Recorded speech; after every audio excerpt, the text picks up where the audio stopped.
administration within what I mean by Palestinian administration, whether I'm talking about the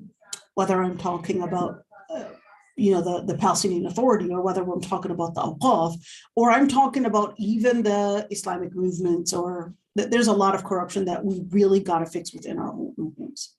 It's not all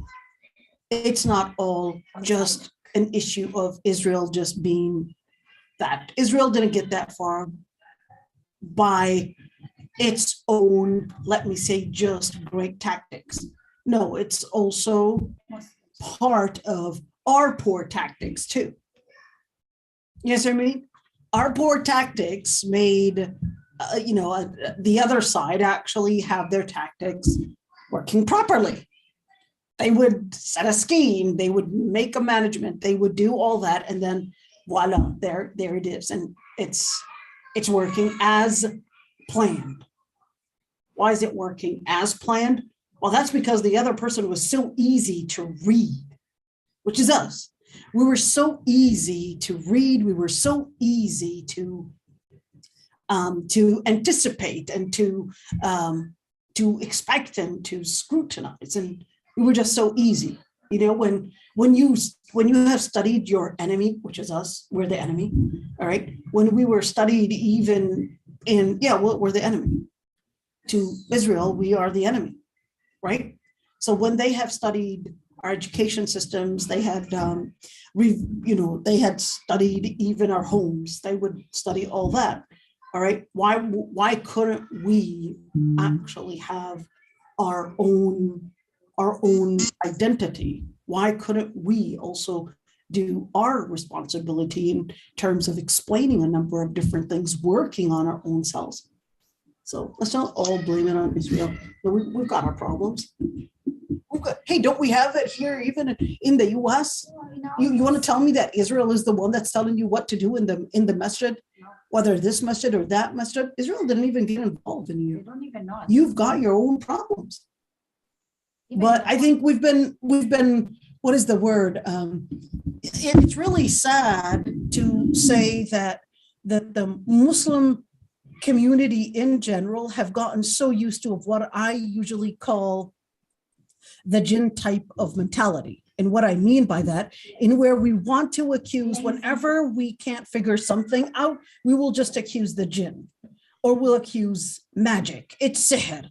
And it's the easiest way to run away from saying that, hey, I've got something to correct. So I will just accuse the jinn, or I'll accuse the sihr, or even on a political level, I'll just call it a conspiracy, meaning it is beyond our capabilities, our potentials to change anything. Therefore, we have nothing but to accept it as is. And the most we could do is probably just, I'm not underestimating and saying that dua isn't important, but at many times people will just say, well, it's a conspiracy, it's beyond our capacity, or the most, that's it. It's like, it's beyond, just like the jinn, you can't change anything. It's something that is beyond our understanding. And that's the thing, is that many times we will use the jinn type of hyperbole, the jinn type of rhetoric, in order just to say, well, it's beyond our capacity, it's beyond our ability to understand and ability to fight, because it's within this area of the black dot, the black area, that there's no way that we can reach it, change it, or deal with it. Therefore, it's not us, but it's that it's a bigger thing that we can than our capacity to fix in any way. And that's how we deal a lot, even with our own masajid. It's like, oh, that's it. It's Israel. It's not Israel. It's your weakness. It's not Israel. It's our own weakness. If we don't face the real problems within our society, we're going to be within the same spot. I called an Islamic school some while back because I was getting so many different issues that were coming to me from that school. All right. many issues. The same thing, sometimes probably even worse, what a public school gets. All right. And I called the principal and I said, hey, you've got one, two, it's not the local. You've got 1, 2, 3 issues. All right. You've got 1, 2, 3 issues that really have to fix. Well, she claimed that those things don't even exist in the school. I said, if it wasn't for the confidentiality, I would have actually disclosed the cases. But I'm telling you cases that are 1, 2, 3 type of examples. I'm not going to disclose the names, but I'm telling you these are the cases. And she said, no, they don't exist. And I said, well, by you saying that they don't exist actually means 1, you don't know about it. Then therefore 2, that actually means you don't even have an agenda to fix it because you don't even know about it. So therefore, as if it doesn't exist. In other words, it is really left untreated, and it will basically not dealt with. And is basically why? Well, because you deny that it existed. So therefore, on both situations, on both scenarios, 1, you don't know about it. 2, even if you had known about it, you denying its existence actually means you don't actually have an agenda to fix the mess. That's what it simply means.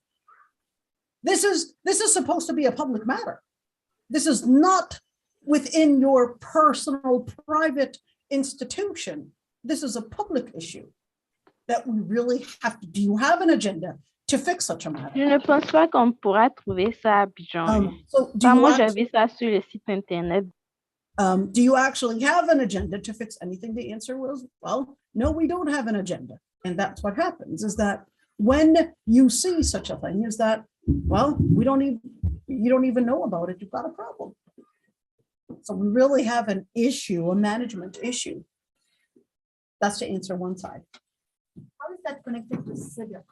Because if you're not looking to be sidq with the self. Well, when you're talking about sidq is one thing. Sidq is one thing when you're recognizing, you're transparent about the different issues, but that's one side. Being sadiq, being honest, is not necessarily the whole solution. It's part of the solution. It's part of the solution. You can be sadiq, you can be honest, but at the same time, you're not qualified to fix the mess. So many times when we're looking at, for example, you were talking about al-Masjid al-Aqsa, all right? You're looking at Masjid al-Aqsa. Al-Awqaf is supposed to be a management organization. It's actually both a management organization and also people that are specialized in Islamic studies to basically take their role, all right? But if you actually don't have managers within Al-Awqaf, for example, you don't have people, those people are supposed to have management type of mentality, capacity, capabilities in order to figure out what needs to be governed and how we can make, whether it's activities or whether it's, let's say monument or building managements or, what all these different things. So if you don't actually have those qualifications in place, you really have a problem. And that's the same thing. Is that same thing when we're talking about a masjid. If the people that are running the masjid, many times people will say, well, we need an imam to run the masjid. Well, that's actually true and not true. Because an imam has a certain responsibility, which is to give the fatwa, lead the salah, see what needs to be given in terms of khutbah, etc. That's on the Islamic side. But when it comes to management, whether it's working with the finances or whether it's probably, certain things within the building, we need sprinklers, we need this. This doesn't need an imam. An imam is not necessarily meaning that they're going to be qualified on fixing these type of the structure part. That's a different field. That's a totally different field. That's a totally different responsibility. And that's why we have to understand that there are certain things that we have to fix within our own home before we start blaming Israel for everything, or even the Adu for everything. Not necessarily are they going to be blamed for everything. It's, for many years, we actually blamed the colonizers. And for many years before that, we blamed the jinn. And then the jinn, became the colonizers. And then it became the a mess of, well, we can't just do anything. It's a conspiracy. Then it became a conspiracy type of rhetoric to say, we don't know who, we don't know how, we don't know the details, therefore nothing can be done. That's, you know what I mean? That's really right now what is haunting the ummah, what's taking the ummah away from any type of performance, and even to think of what potentials need to be put where and how we can act and how we can change. All right, let's get to our tafsir right there. وَقَالَ الَّذِينَ لَا يَعْلَمُونَ لَوْلَا يُكَلِّمُنَا اللَّهُ أَوْ تَأْتِينَ آيَةٌ. So last week, we actually covered a number of different things. We talked about وَقَالَتِ الْيَهُودُ لَيْسَتِ النَّصَارَى عَلَىٰ شَيْءٍ, and of course that claim that the Yahud contained the truth, or that the Christians contained the truth, and then of course that the pagan Arab contained the truth. And we talked about last week on what really is the truth, and the most important theme on this page was really that in the end Allah subhanahu wa ta'ala is Badi'u samawati wal ard. The truth actually goes beyond space, beyond place, and the truth goes back to the Lord Almighty, who is the creator of what is beyond space and beyond place. And therefore the truth really is really sent by Allah subhanahu wa ta'ala, and the truth is not to be invented. The truth is not to be invented. And that's why Allah subhanahu wa ta'ala takes us back to that the truth is actually to be found by the one that had created the world, that in the purpose preceded the existence and preceded the world, and then continues Badi'u samawati wal ard, because just as he had created this whole world in a certain pattern, then therefore everything falls within the pattern of the Lord Almighty. A human being having the free will to reject or to do what they want to do, it doesn't necessarily mean that they don't fall within the pattern. In other words, their actions, and we talked about the actions and what falls within actions, whether we talked about the intention or whether the action or the verbal part, all that should be as part of al-ubudiyya, as part of servitude to the Lord Almighty and submission to the Lord Almighty, because the Lord Almighty created this whole world in a certain pattern. Then therefore, we as human beings, we were actually tested with the free will that we were given. So we talked about that last week. And in the end is that Allah subhanahu wa ta'ala says, Inna arsalnaka bil haqqi bashira wa nadhira. You as Muhammad, you were sent for two missions: to bring glad tidings for those and congratulate those that want to follow the truth, and warn those that don't want to follow the truth. وَلَن تَرْضَ عَنْكَ الْيَهُودُ وَلَا النَّصَارَى. This is the page that we're on right now. And وَلَن تَرْضَ عَنْكَ الْيَهُودُ وَلَا النَّصَارَى حَتَّى تَتَّبِعَ مِلَّتَهُمْ قُلْ إِنَّ هُدَى اللَّهِ هُوَ الْهُدَى وَلَئِنِ اتَّبَعْتَ أَهْوَاءَهُمْ بَعْدَ الَّذِي جَاءَكَ مِنَ الْعِلْمِ مَا لَكَ مِنَ اللَّهِ مِنْ وَلِيٍّ وَلَا نَصِيرٍ.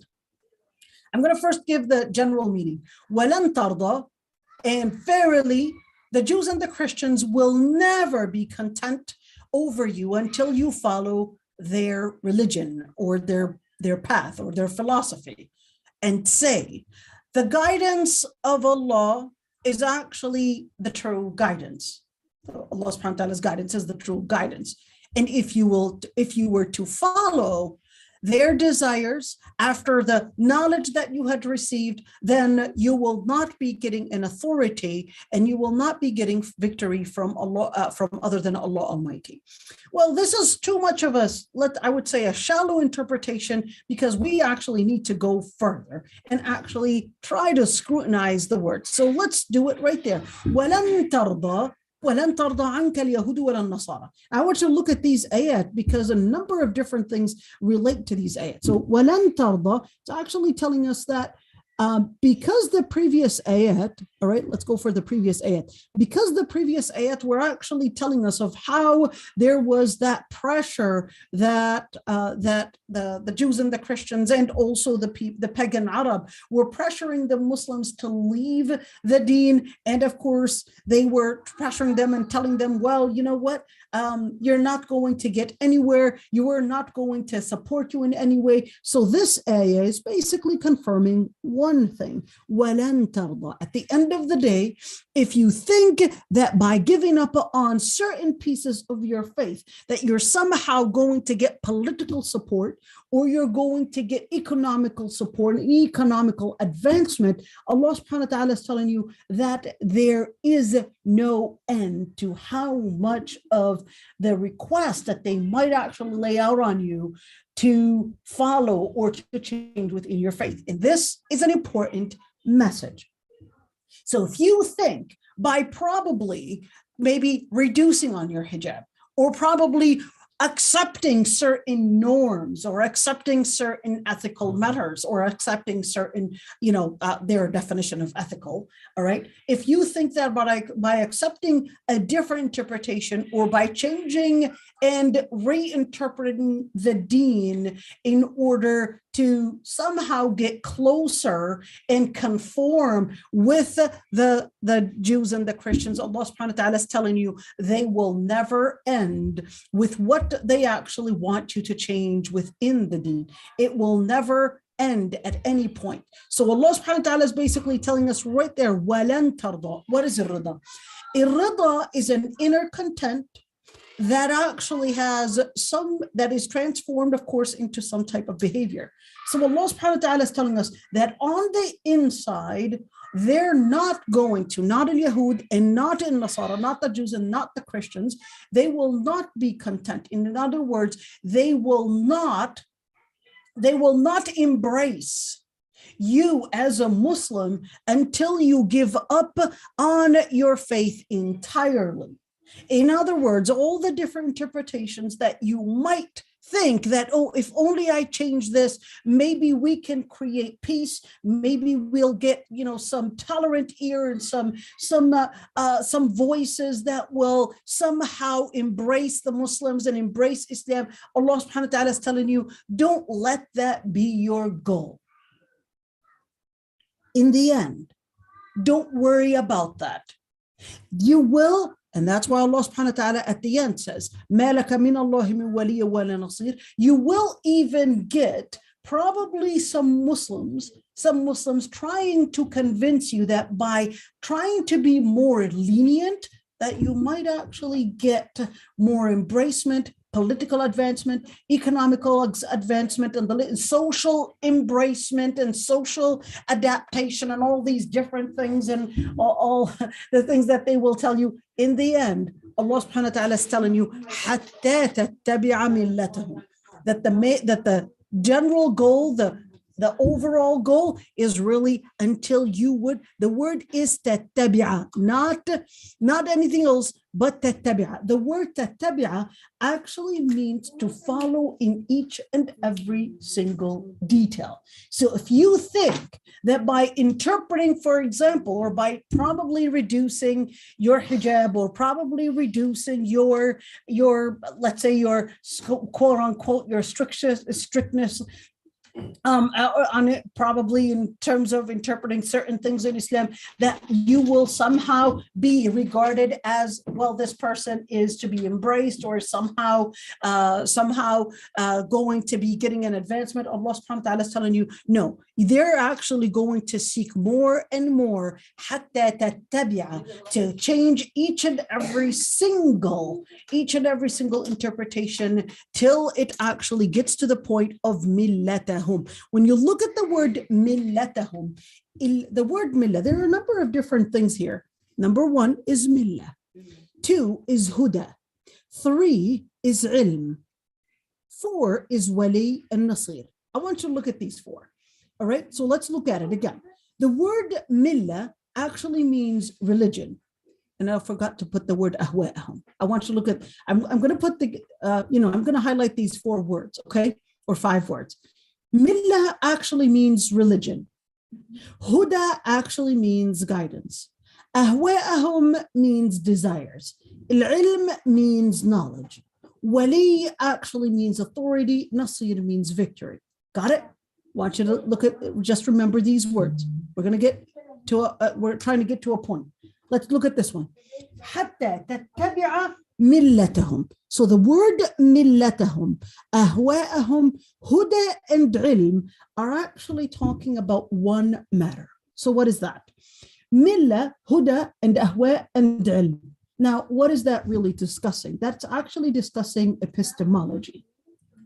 That's discussing the source of knowledge. That's discussing that your philosophy and the philosophy that you would view this world in, whether we're talking about understanding and interpreting what is life, which is aqidah, or interpreting ethics, which is sharia, Allah subhanahu wa ta'ala called that entirely within one word as millah, all right, as millah.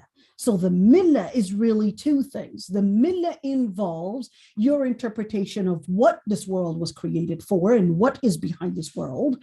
Number two, it involves when we interpret human action and human behavior, which is ethics, all right?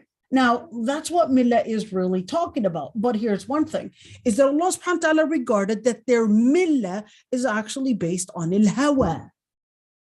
Why did it base it on al-hawa? Why? Because the ayah says, وَلَئِنِ اتَّبَعْتَ أَهْوَاءَهُم. So wait a minute, I thought you said millah. Why did you say أَهْوَاءَهُم here? So the reason why is because, yes, it called the millah, it called the religion, that it was actually based in terms of knowledge, in terms of information. It was actually based on hawa. Well, how do we understand that? Remember in Surah An-Najm, in Surah An-Najm, Allah subhanahu wa ta'ala says, إِيَّتَّبِعُونَ إِلَّا الظَّنَّ وَمَا تَهْوَى الْأَنفُسُ وَلَقَدْ جَاءَهُم مِّن رَّبِّهُمُ الْهُدَى. Let's do it again. إِيَّتَّبِعُونَ إِلَّا الظَّنَّ. So the millah is actually, part of it is dhan, and the other part is al-hawa. So that's why this ayah was saying, well, wait a minute, their millah is based on hawa, and the millah, the dhan of it, is really what within the word millah. Can millah be huda too? The mullah could be huda. So that's why Allah subhanahu wa ta'ala is actually telling us, well, millatahum, their millah. So Allah subhanahu wa ta'ala is telling you, your millah, on the other hand, is based on hudallah. Is based on the guidance from Allah subhanahu wa ta'ala, which is al-wahi. And that wahi is actually what comes and what brings ilm. So why did we, and where did we get the ilm from? Remember, Allah subhanahu wa ta'ala is telling us that they were following dhan. What's the opposite of ilm? It's actually dhan, speculation. Do you guys see the, all right. So when you look at right there, when you see the word millah and you see the word hawa, and you see these two connected with each other, you recognize that Allah subhanahu wa ta'ala was telling you that your understanding of the world is supposed to be based on wahi. And that is really what makes the epistemology of ilm. Their ilm, or their understanding of the world, is actually based on hawa, and the opposite of ilm is actually dhan. Speculation. So Allah subhanahu wa ta'ala is telling you right there, قُلْ إِنَّ هُدَى اللَّهِ هُوَ الْهُدَى. When, of course, why did it say قُلْ إِنَّ and say Allah subhanahu wa ta'ala's guidance is really the true guidance?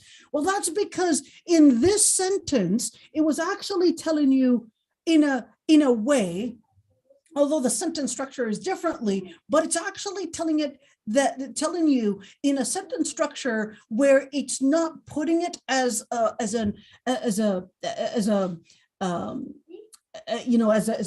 type of a speech, in where it actually put it in a type of an informative clause, and it's only walan tarda. Just be clear that there's no way that not the Christians and not the Jews will whatsoever be content over whatever change you make within your religion until you follow their way. In other words, it's not going to be in one way. It's going to be in each and every single way. In the aqidah, in your understanding of life, in each and every single. And that's why when you look at the shadda is actually to give. This shadda right there on the word tattabi'a. Tattabi'a, the shadda is actually telling us, one, there's the gradual change. Two, there's the absorbance. So Allah subhanahu wa ta'ala is telling you, until you fully absorb everything, one, the interpretation and the implication of that interpretation in terms of ethics and laws. So Allah subhanahu wa ta'ala is telling us right there, you got that informative clause, and I know very well that these people are trying to tell you that you will get some form of political support, economical advancement, but just to let you know, in the end, is that they won't get you anything. You're just going to lose the akhirah, because at the end,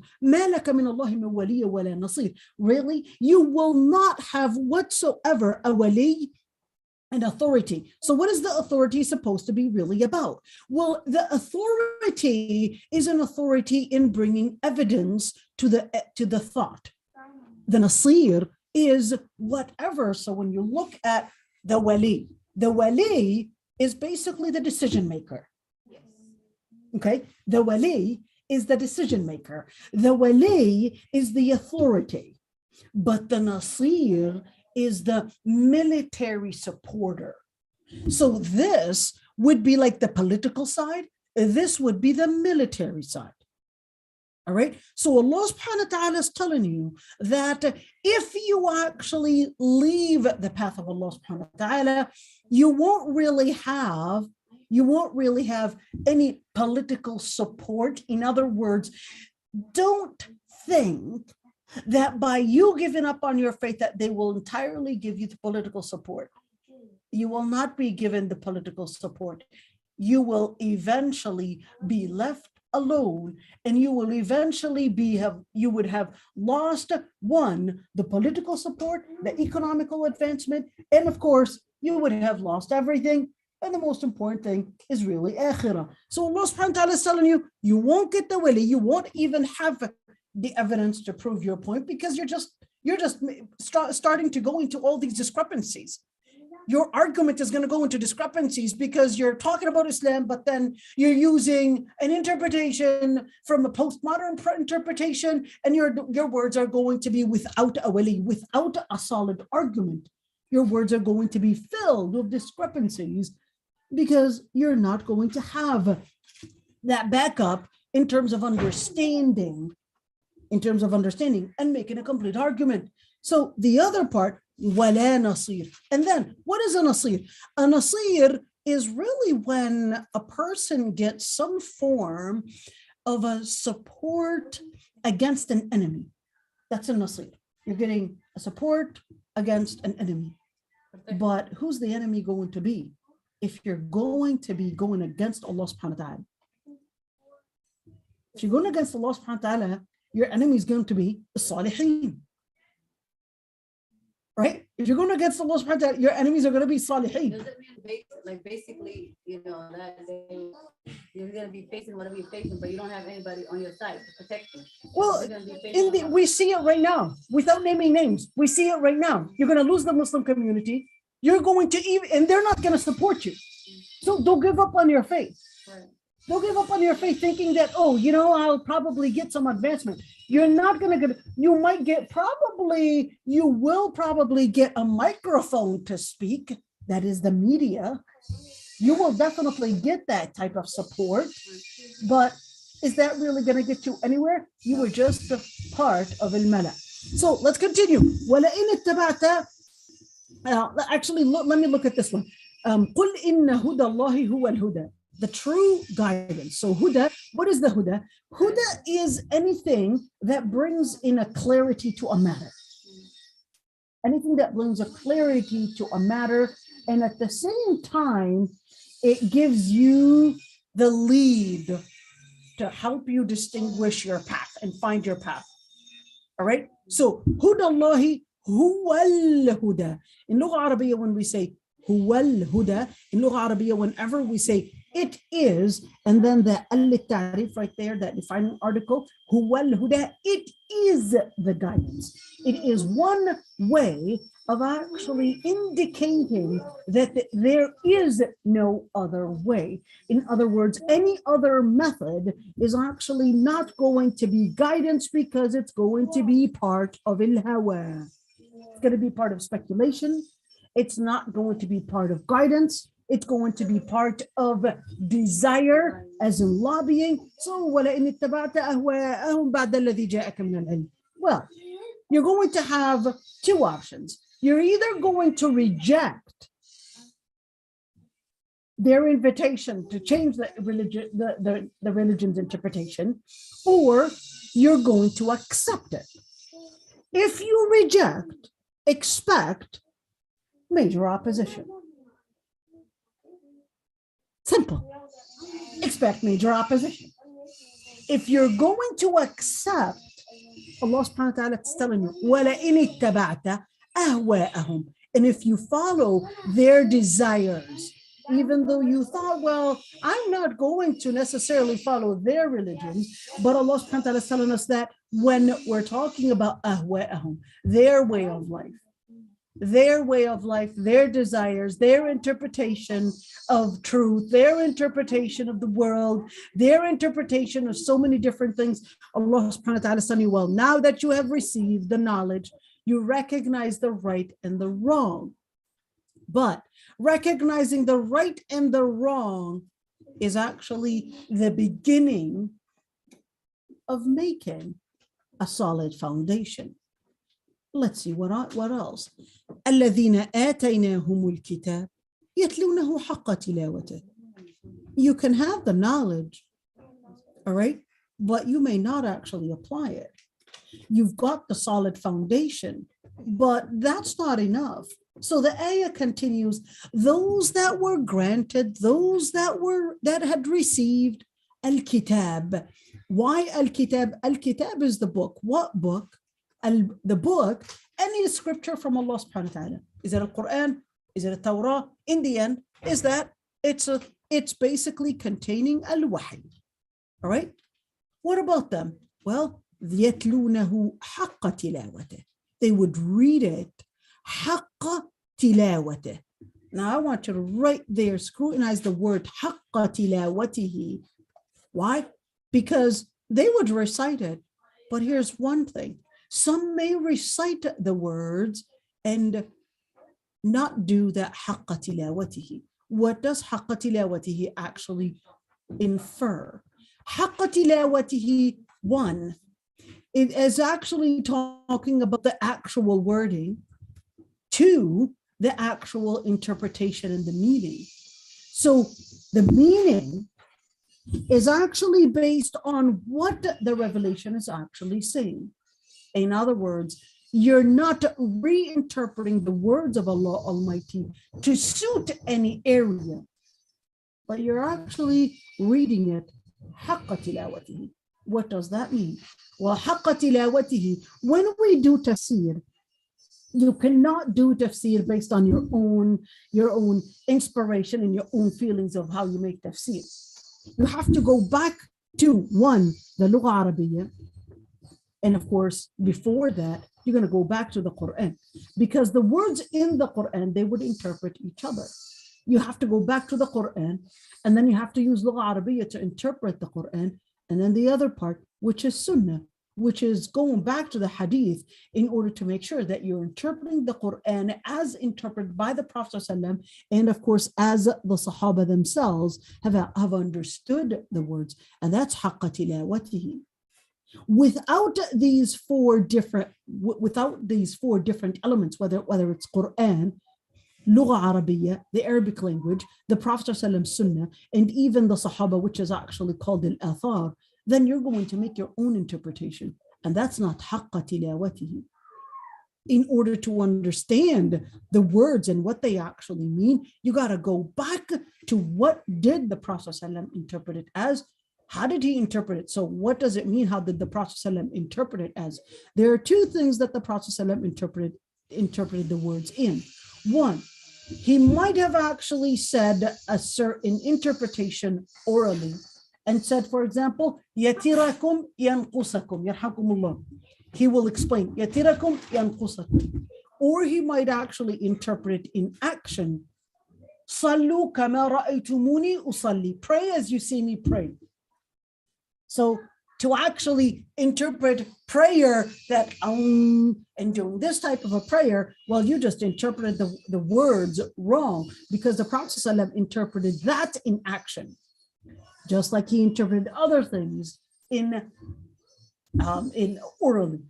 And just as when we look at the Sunnah, same thing when we're looking at the understanding. So we've got another part of an understanding, which is the context, whether the context within the wording, within the sentences, or whether we're talking about the context within that time. So what really happened? Why was this ayah revealed? In order to understand what is haqqa tilawatihi. And here's the thing, is that why are we actually saying that? Because it's very common that we would get people that would quote an ayah and they would use the English translation and actually say, well, this is what I read in the Quran, or I'm capable of doing my own interpretation in the Quran. Well, we would say, wait a minute, in order to make that interpretation, do you really understand what the etymology of every single word really is? Do you understand the grammar, the structure of the sentences are really important to give and deliver and bring you the understanding of a sentence. So if you don't really know the structure and don't really know the etymology of those words, the phrases and all these different things, then how on earth is that person going to be at all qualified to understand the words, let alone even go further into knowing within the hadith historically why these words were actually revealed? What was the reason for the revelation of this ayah or that ayah? So if the person really doesn't have that ilm, and of course the sunnah to know which hadith I can depend on in interpreting a certain word, then the person isn't really reading it haqqa tilawatihi, but they're actually reading it based on the same exact thing that the Yahud and the Nasara fell in, that the Yahud, the Jews and the Christians fell in, which is making up their own interpretation based on speculation. Then that is exactly what tahrif really is all about. Tahrif, the alteration within the words, really happened not necessarily that the Jews and the Christians, they grabbed their book or the Bible or the Torah and started, let's change this word, and these people are sitting in this cave and starting to, let's delete that word and put a different word right there. No, it actually started with reinterpreting the political pressure to interpret something differently in order to probably gain political advancement, or probably cultural acceptance, let's say it that way, or probably economical advancement as well. And that's the same thing in where you would get, the other day, I accepted someone in UK, some organization, they asked me to give a talk, okay? So I accepted, and they said, well, we just want one thing before we do this final agreement, that you would accept and agree to say that FGM is not part of Islam, and that FGM, if you're asked about it, that you would say that you don't encourage it, etc. And I said, well, I won't say it in that way. First of all, FGM is not part of Islam, and that I believe that entirely.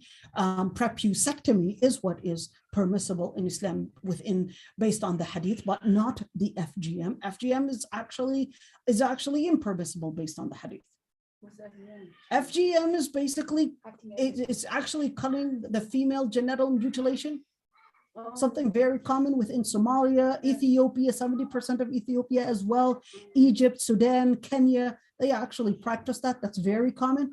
All right. So in Islam, that type is actually not permissible, but the prepusectomy is permissible. So here's the thing, is that I understand that they were really concerned, we don't want to get any scrutiny, I guess, from the government, whatever it is, but in the end is that to make it as, we want an agreement that this is what you will say. And I was like, well, first of all, this is what I believe, but in the end is that you could see that, there's that pressure. You got to say, it's like, subhanAllah, right now they're talking about, all the transgender thing, but it's so concerned about the FGM. It's like, come on, people, you're actually right now talking about mastectomy and all these different things and cutting people's genitalia, and under the claim of, that it's basically a person's choice and etc. Why couldn't you accept that somebody might have, despite the fact that I actually disagree with FGM, why did you accept that but not accept that? Same thing when we're talking about polygamy, for example. Why accept all the LGBT, but when it came to polygamy, no, that's supposed to be against human rights. You could see the double standard in all of that. It's like, well, so why did you accept that is an orientation, but that is not Open knowledge. You understand what I mean? It's like, why did you embrace that as an orientation? But when it came to polygamy, why couldn't you embrace it as an orientation? You wanted an open type of, sexual relationship. Why was that acceptable and accepted, and the other was not? If you wanted to be open, why not embrace all types? Where does it end? Does it end when Islam permits something and it becomes no? And there's actually a whole long history to it. Anyhow, so when we look at حق تلاوته, interpret it, understand it, read it, حق تلاوته, based on what it truly was revealed in, what it truly is saying, and حق تلاوته, and even apply it in the right manner. And apply it in the right manner. أولئك يؤمنون به. أولئك يؤمنون به. In other words, the ones to truly, be the believers of those words are really the ones that recite it as it is recited, apply it in their life. حق تلاوته. The word tilawa actually means to recite, but then of course comes with it the understanding of what you're reciting, which is the interpretation. وَمَن يَكْفُرْ بِهِ. Now what does that mean? وَمَن يَكْفُرْ بِهِ. And whoever denies it, then those are the ones to be in complete loss. Wait a minute, so what does that mean? What that actually means is that, in other words, if a person does not read it and interpret it as Allah subhanahu wa ta'ala revealed it, that person is actually committing kufr. What are they doing? They're committing kufr.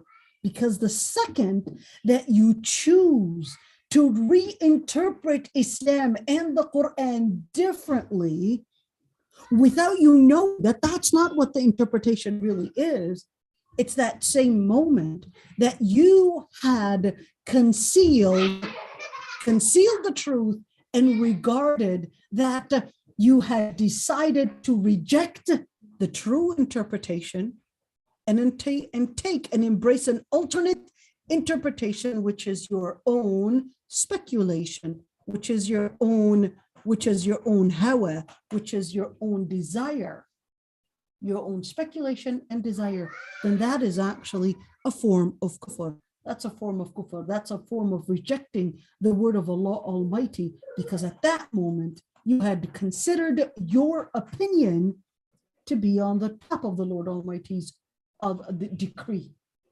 If you consider your opinion as on top of Allah Almighty's decree, then in that same second you had actually committed kufr. فَأُولَٰئِكَ هُمُ الْخَاسِرُونَ. Why did it say فَأُولَٰئِكَ هُمُ الْخَاسِرُونَ? Because Allah subhanahu wa ta'ala is telling you, well, فَأُولَٰئِكَ هُمُ الْخَاسِرُونَ, because 1, you don't have a wali, 2, you don't have a nasir. If you don't have an authority, in other words, a backup, an argument that is based on ilm, then therefore you're not going to have a supporting force. So if you don't have a backup for your argument, then definitely you don't have a supporting force. And this is really important to mention, is that every single idea, it's not just an idea, but there has to be the power, whether we're talking about financial, political, or even military power, to back up any idea. You have to have, there's going to be some force.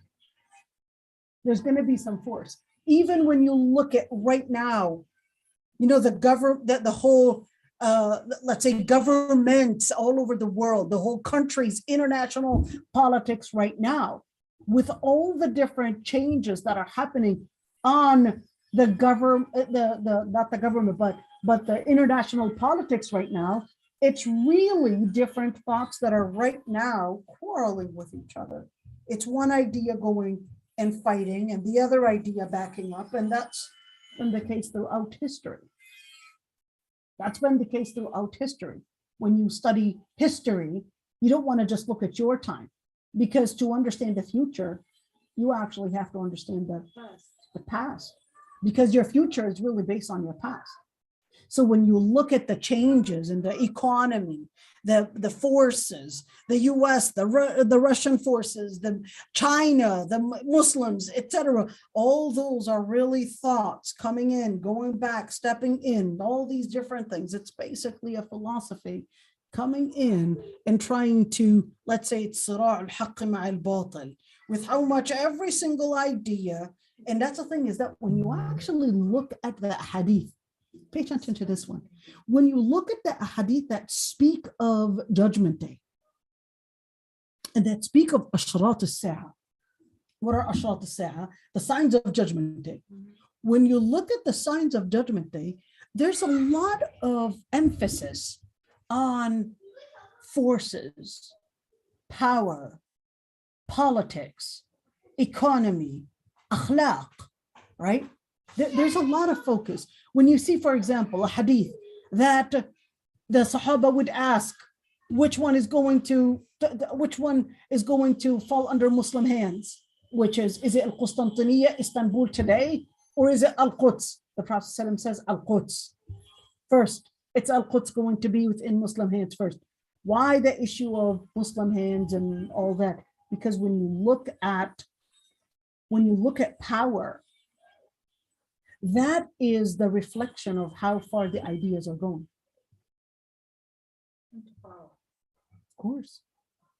That's how you measure the advancement of any idea, based on the political, military, and economical power it has. How did the US right now go past economical power? It right now is through globalization, right? Through globalization, everybody wants to be Americanized. Everybody wants to imitate American culture, with Hollywood infiltrating people's minds of what makes something cool, what makes something right, what makes something wrong. And of course, even the different think tanks laying out what every religion should even speak, and what every religion should say. And those that would oppose any political, military, let's say, infiltration within the society, even if it's a foreign society, is actually considered somehow, oh, you're doing the wrong thing. You're actually opposing what is supposed to be the right thing to do, what's happening. See it? Now, here's the thing, is that without us realizing, all right, it's actually going deep. It's actually going deep within the society, which is any thought. The thought is measured of how strong or weak it is based on the political advancement. And then later it becomes a military power. All right. So economical power as well. All these different things. That's how you measure how far did that idea go. All right. So when we're looking at capitalism, when we're looking at capitalism, all right, it has gone beyond than just certain countries or certain companies want to go big. It's right now deciding people's behaviors, people's ethics. And then later it goes beyond and decides that I have the right to take those resources. If you oppose me in taking those resources, then I'll have a military backup to make you bow under my feet. That's the way it goes.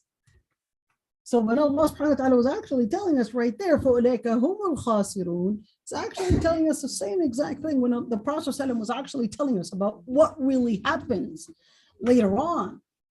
The changes, the political changes, the military changes throughout history, where the Prophet ﷺ said that Sa'ah, Judgment Day, will not happen until the Jews and the Christians, the Jews and the Muslims will be in one big army.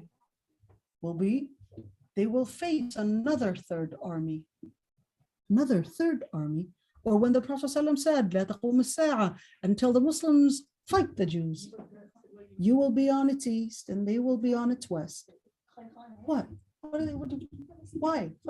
Well, why is it even talking about that? Who's actually talking about everything? Or when the Prophet ﷺ said in the hadith that when the Muslims actually unite with a Christian army, with the Rum basically, which is right now the West, the Muslims will unite with the West against another third army.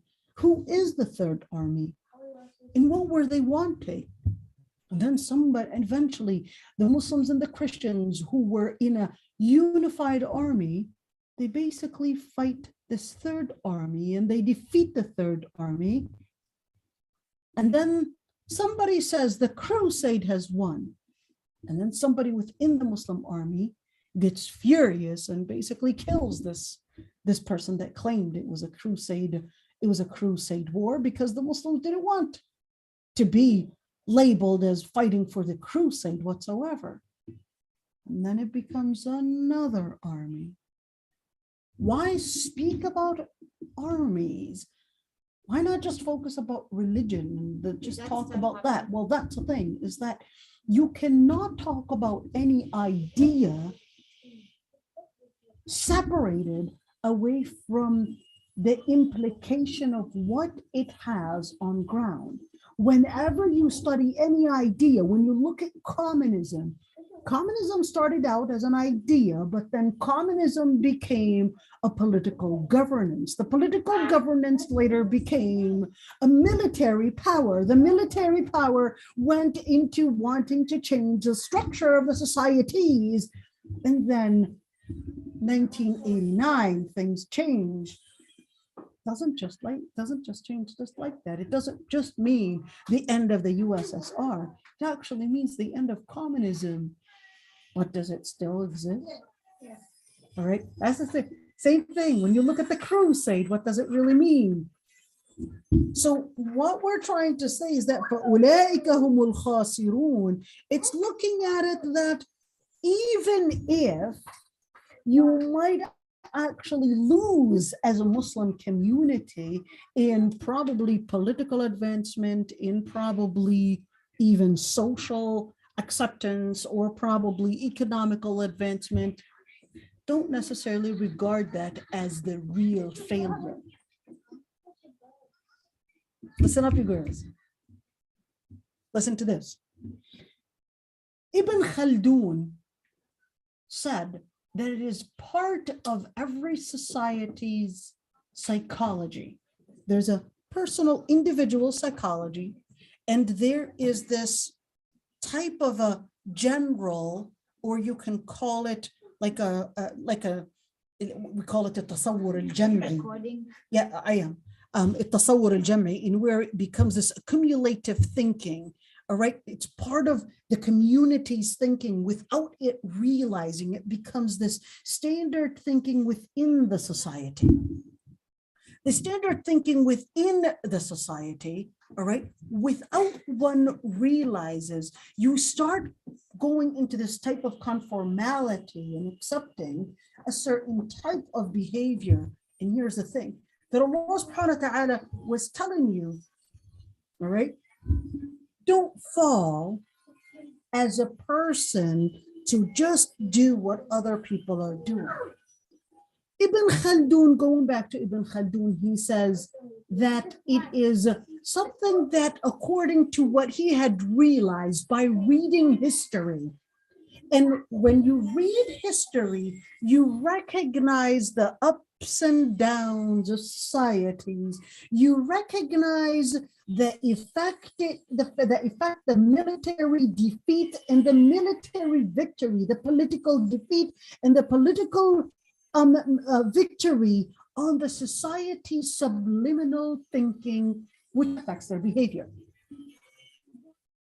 And it is very common that the society that is defeated, or at least it feels that it's defeated, that it would assume that the defeat comes from their way of life.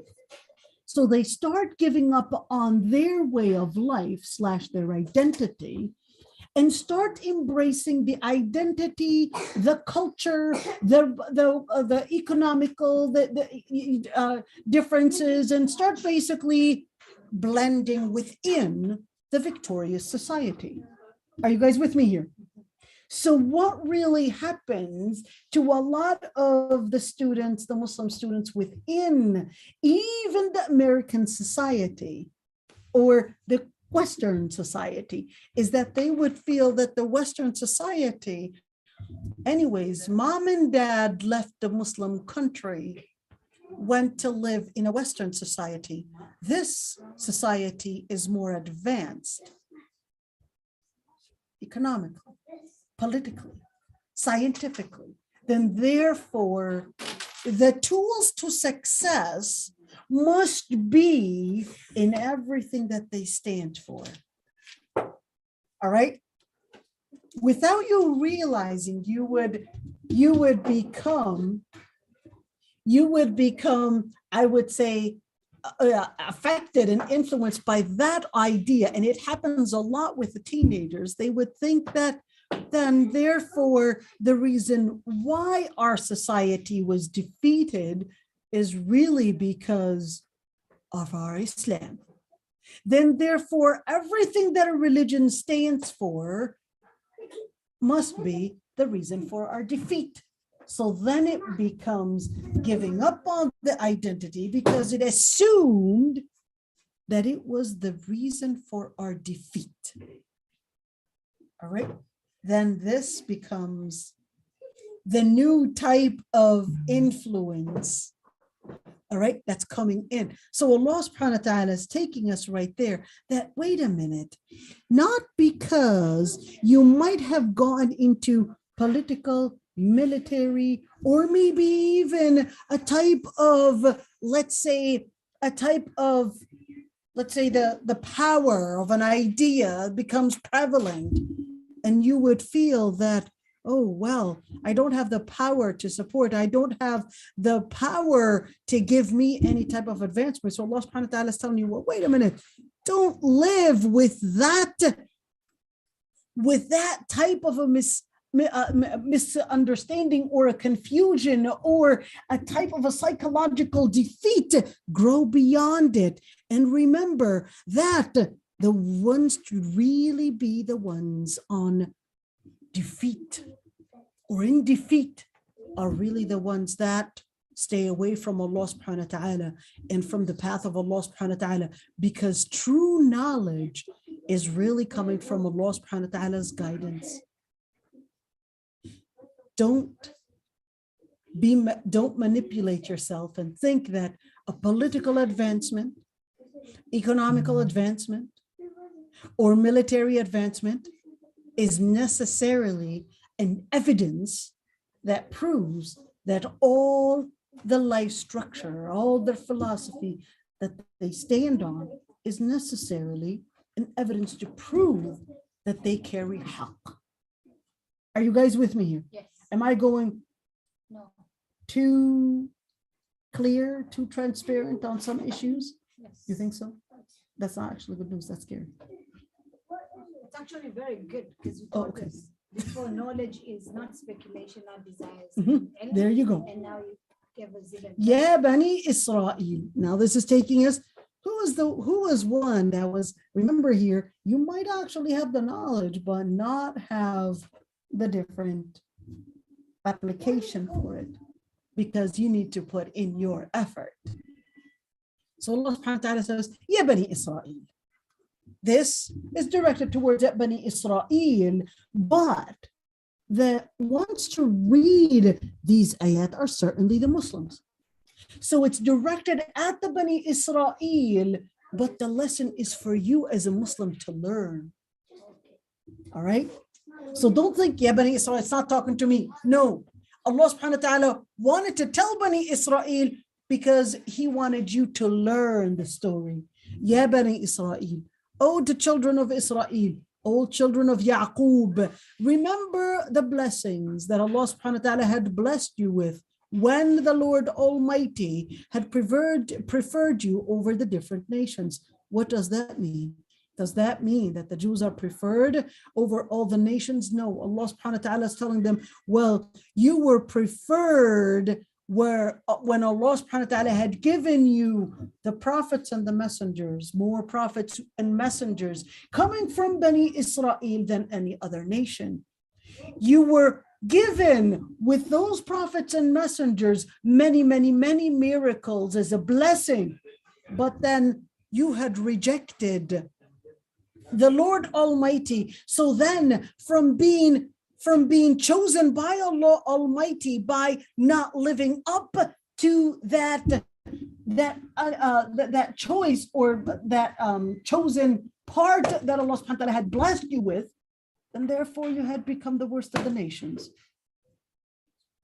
What is that supposed to mean? O Muslims, if we were to, understand the inference from this ayah, O Muslims, you were granted the ilm and you were anointed as to get the ilm and get the guidance. But if you misinterpret it and you change the interpretation, then therefore you would be exactly like Bani Israel, who were chosen and were granted the preference to get the evidence, to get the miracles, to get the prophets, but they didn't live up to that preference. They didn't live up to that word, so they became the worst of the nations. Well, Muslims, if you also, even though you were granted the kitab, you were granted the ilm, you were granted hudallah, and if you interpret and you don't actually live to haqqa tilawatihi, then you were not any different from Bani Israel. That you're not any different from Bani Israel, because they too were granted these advancements. But if they didn't live up to it and they neglected the words of Allah subhanahu wa ta'ala, then they're actually living on the same level of Bani Israel. وَاتَّقُوا يَوْمًا لَا تَجْزِي نَفْسٌ عَنْ نَفْسٍ شَيْئًا. And fear and have that in your one, ittaqu, in where taqwa actually involves two different things. Taqwa actually involves al-iman and al-amal. It involves faith and involves actions. So al-iman بالتنزيل والعمل والاستعداد ليوم الرحيل. That's يرحمكم. That's taqwa. So Allah subhanahu wa ta'ala is telling us, well, wattaqu. So wattaqu is referring to what? Why is it wa? Let's go back to those words, because when we look at wa, we're actually here. What is this adding it to? All right. This is actually adding it to this sentence right there. So in other words, وَاتَّقُوا يَوْمًا. So therefore, when you read the Quran and you implement it in your life, you need to remember to actually have two things, which is an iman, real faith in Allah subhanahu wa ta'ala, two, the implementation of what is in the Quran. That's haqqa tilawatihi.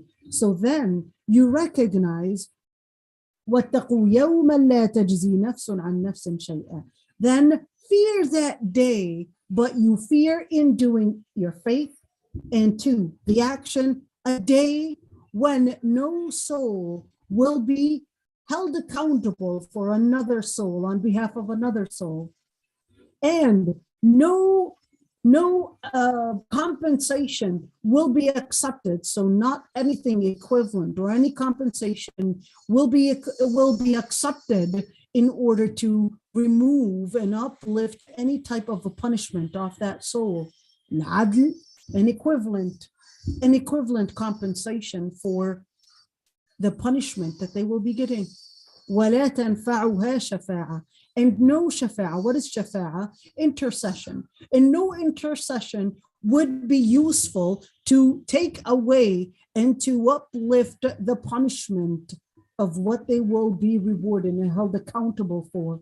And وَلَا هُمْ يُنصَرُونَ, and they will not be granted victory.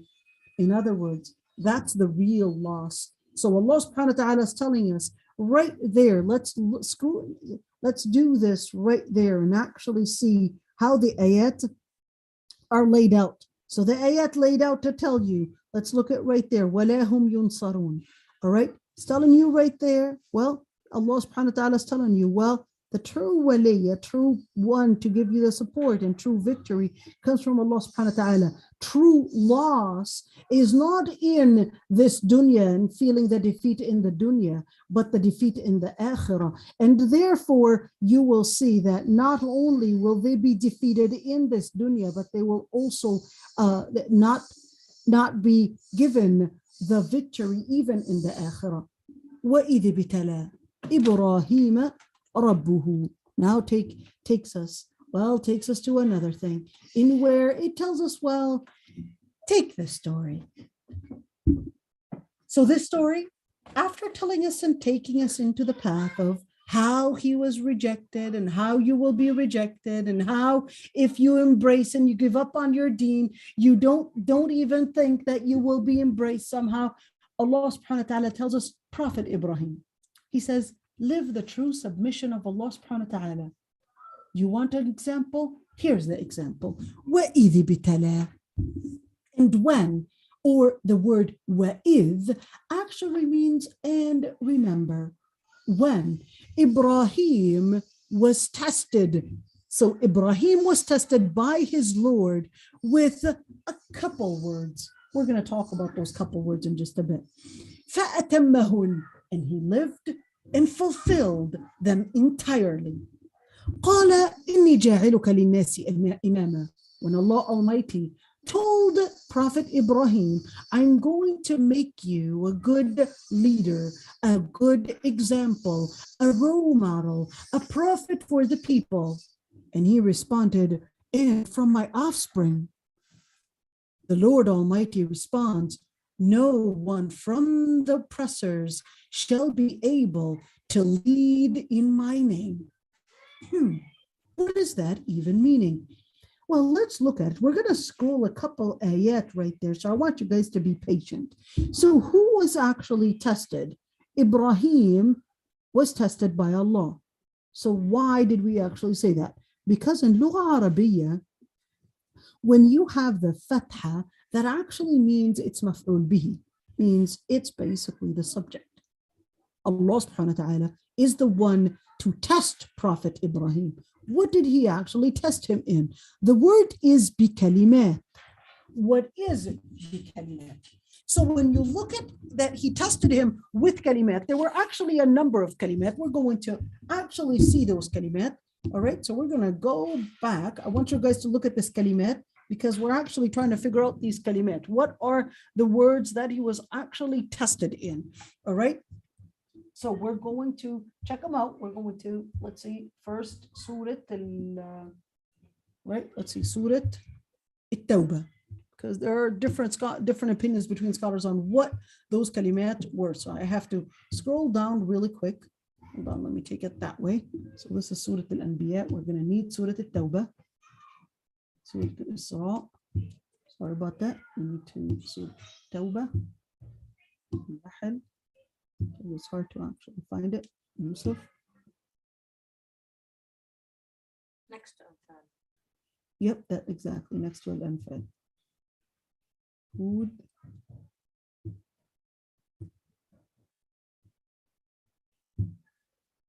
Okay, here we go.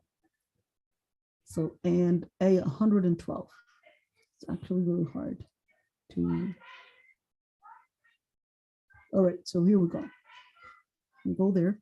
So the scholars actually said, what were those kalimat? And they said, well, the kalimat are actually in the description. So that Prophet Ibrahim alayhi salam lived to a certain number of tests.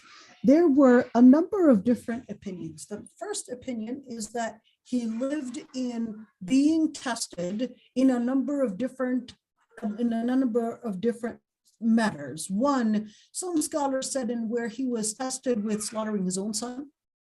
The second one, other opinion said that no, the kalimat generally means the different sharia, but Allah subhanahu wa ta'ala didn't tell us the details of what the sharia was that Prophet Ibrahim alayhi salam was tested in, but it just said bi kalimat because the matter, it's not the details that matter.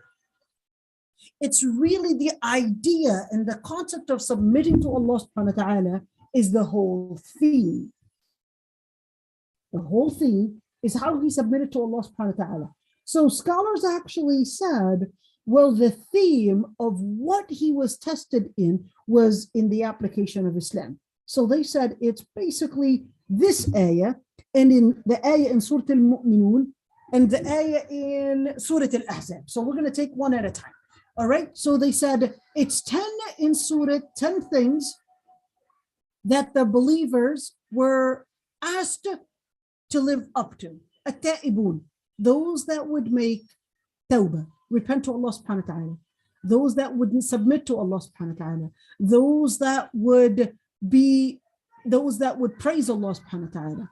And those that would fast, and those that would engage in dhikr, and those that would perform ruku' and perform sujood, and perform ordering for what is good and forbidding what is evil, and those that live up to the principles of the Lord Almighty. And you'll go, these are 10. So the first 10 are in Surah At-Tawbah, ayah 12. Let's go.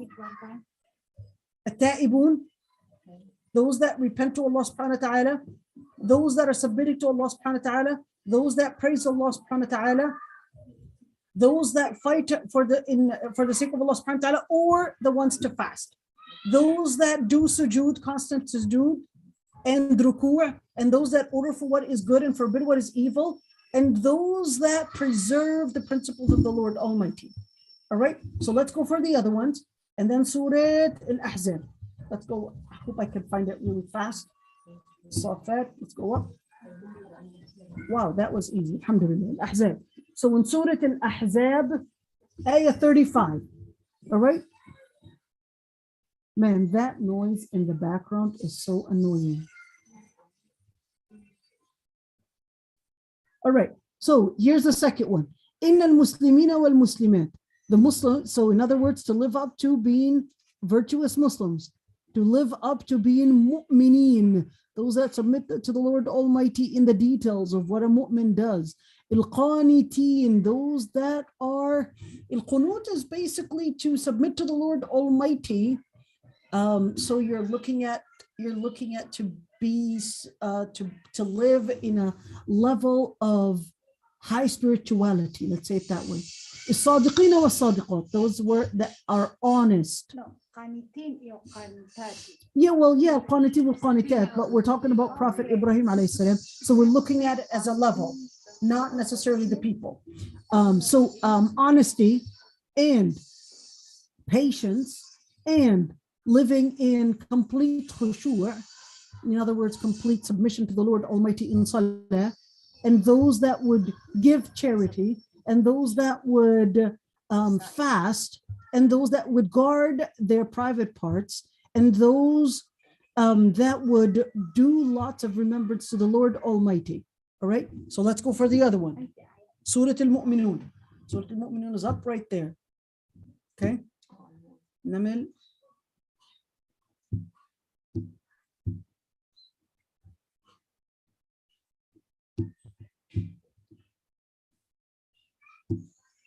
Sorry, guys, we need to find it. Accurate. Is that Furqan? So be patient with us. Here we go. And then 10 in Surah Al-Mu'minun. Let's find the 10 in Surah Al-Mu'minun. All right. So what are the 10 in Surah Al-Mu'minun? So we counted 10 in Surah Al-Tawbah. We counted 10 in Surah Al-Ahzab, ayah 35. And then now 10 in Surah Al-Mu'minun. All right. Let's see. The ones to be the most, the mu'mineen, the successful believers, are the ones to be khashi'in in their salah. So basically focused in their salah. Okay. And they would abstain from illicit talk. And they would do and give in alms and zakah. And then they would preserve their private parts. Okay. All right. And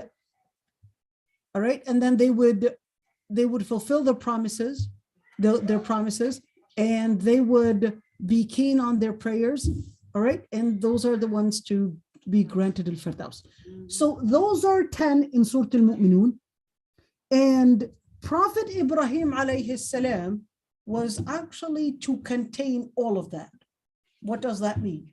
So Prophet Ibrahim was actually regarded as an ummah, meaning that he himself had actually lived to the piety of a whole nation by actually implementing all of the things that were mentioned in those ayat. So you as a person, you will probably be able to do lots of dhikr, probably be a person to give charity, probably guard your private parts. But Prophet Ibrahim alayhi salam, he actually embraced all of this piety and lived it to its complete entirety. And that's why Allah subhanahu wa ta'ala says, فَأَتَمَّهُنْ. So those are the kalimat of the Lord Almighty, the principles of the Lord Almighty. He lived it to the complete. So he was the role model and the only role model to live it to no other person to live and implement the word of the Lord Almighty like Prophet Ibrahim. All right? No one. That's what Allah subhanahu wa ta'ala says, فَأَتَمَّهُنْ. He didn't miss out on any of those descriptions. Not one. You can be a great person to fast, but you might have your weaknesses on other things. But Prophet Ibrahim alayhi salam, أتمهن. He lived them entirely. قال إني جاعلك للناس إماما.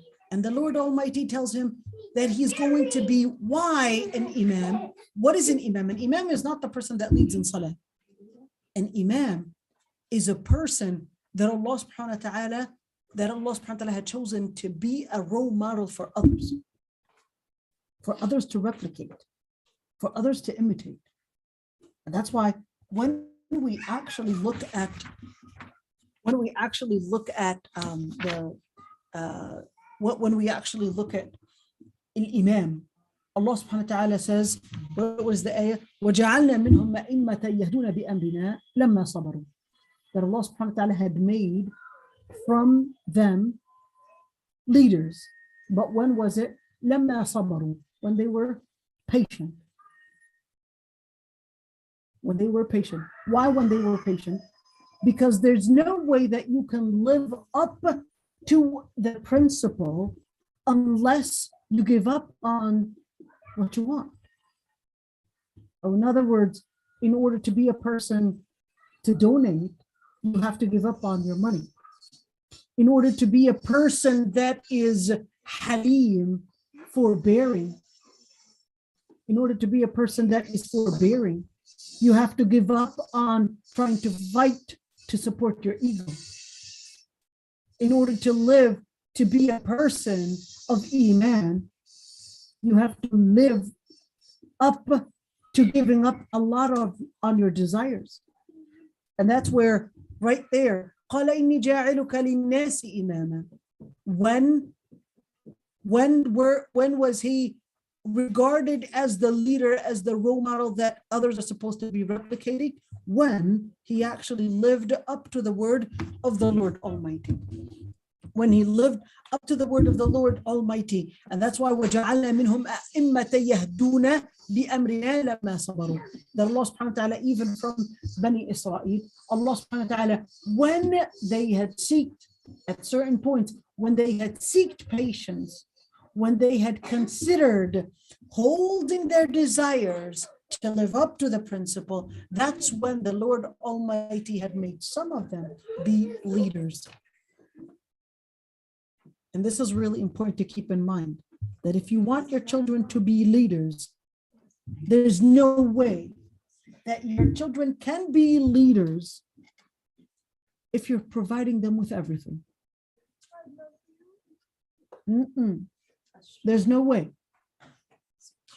Not because you want a phone, you get a phone. And not because you want sweets, you get sweets. And not because, and here's the thing, there's no way, look at this. When were they regarded as leaders? When they endured a lot of patience. When do you endure patience? When entertainment is not what's absorbing you. But if entertainment is constantly what your mind is busy with, there's absolutely no way that you can be a leader. Impossible. There's no way that you'll be able to be a leader and raise your children to be leaders if you're providing them with every single piece of entertainment. There's no way. Entertainment is actually the destructive piece that will take away the ability to lead. In order to be leaders, they have to endure lots of, let's just call it, regulations. Lots of taking away a lot of the fun, entertaining things. Because the second that they live on entertainment, that's the same second when they will not be able to endure the struggles, to face the opposition, or to face the challenges. Challenges are basically painful.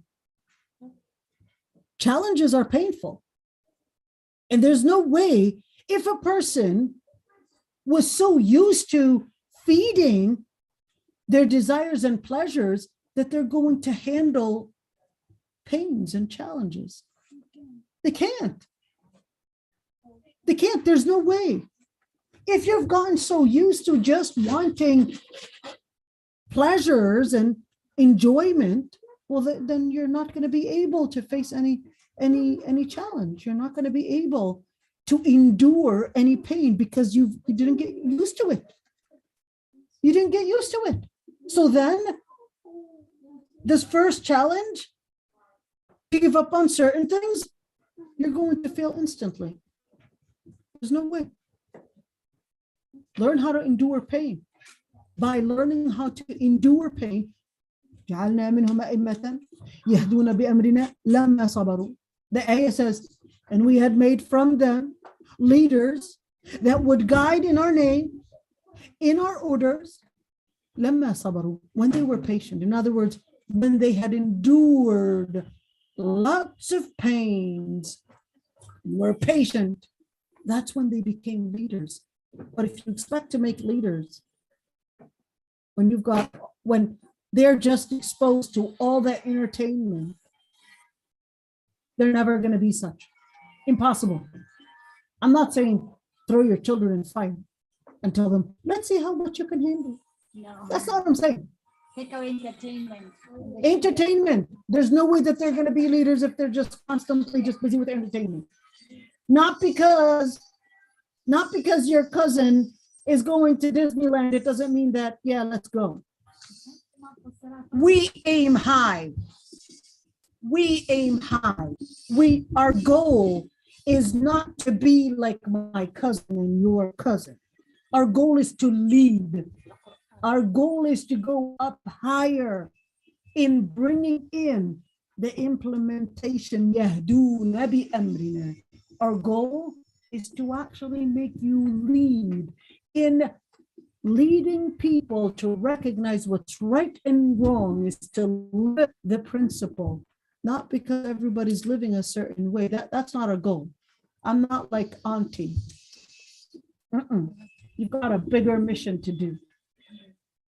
وَمِن ذُرِّيَّتِي قَالَ وَمِن ذُرِّيَّتِي. So Prophet Ibrahim says, and what about my offspring? What about my children? What did Prophet Ibrahim want? He didn't want to be just the leader. It's like any other parent. I want my children to be leaders too. So Allah subhanahu wa ta'ala says, Allah subhanahu wa ta'ala responded, لا ينال عهد الظالمين.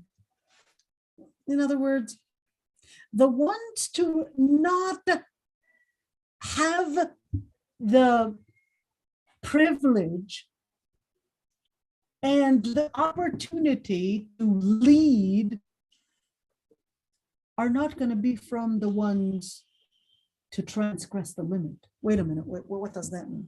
So what does that mean? Let's do it. So he said, well, so in other words, some of your offspring, O Prophet Ibrahim, are going to go away. And they're going to not implement the word of Allah Almighty. They're going to transgress the limit. They're going to go beyond the limit. They're going to be zalimi. They're not going to live up to the word. So, just to let you know, you will have leaders from your offspring, but there's no way that that leadership is going to go for somebody that transgressed the limit. There's no way. No way. Fir'aun was a leader, but it doesn't mean that he was the leader that was leading for a good cause. Hitler was a leader. Doesn't mean he was leading for a good cause. So the idea of just to be a major figure is not the goal. The goal is to lead by the principle of the Lord Almighty. The goal is to lead by the principle of the Lord Almighty. And that's why he said, لا ينال عهد الظالمين. The ones to be the ones to get the privilege of holding on and being leaders for the name of Allah Almighty. That's not given to those that are transgressors. وَإِذْ جَعَلْنَا الْبَيْتَ مَثَابَةً لِلنَّاسِ. And what is the story anyways? And why was it even in this context? Let's zoom out on this page and figure out what the story was.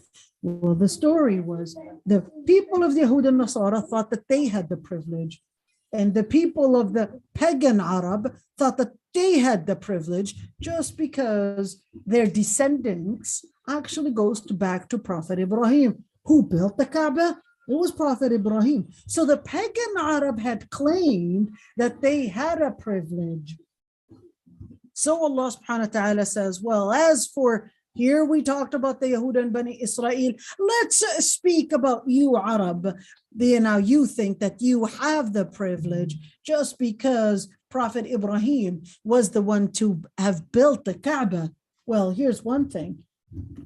Does the Kaaba itself actually mean that you, as the pagan Arabs, it's talking to the pagan Arab, that you actually carry the legacy of Prophet Ibrahim? So then Allah subhanahu wa ta'ala wanted to correct the pagan Arab and say, listen, just because you are there, it doesn't mean that you carry Prophet Ibrahim's legacy. And that's the same thing. Just because you're a hijabi, it doesn't necessarily mean that you're actually living Islam. You have to live the word entirely. Let's continue. وَإِذْ جَعَلْنَا الْبَيْتَ مَثَابَةً لِلنَّاسِ. And when the Lord Almighty had made al-bayt, al-bayt is the house. What house? It's basically, the house is basically al-Kaaba. مَثَابَةً لِلنَّاسِ. مَثَابَةً, a place for one, a place for thawab, a place for good deeds. So what do? Well, it's basically to do a number of different rituals. The other thing for a mathaba is that it became a building to commemorate Prophet Ibrahim and how he lived the Lord Almighty's word entirely in submission to the Lord Almighty. And that house was in order to commemorate what it means to live and embrace the legacy of Prophet Ibrahim. So the house was a place to commemorate submission to the Lord Almighty and to commemorate the thawab, the action of Prophet Ibrahim.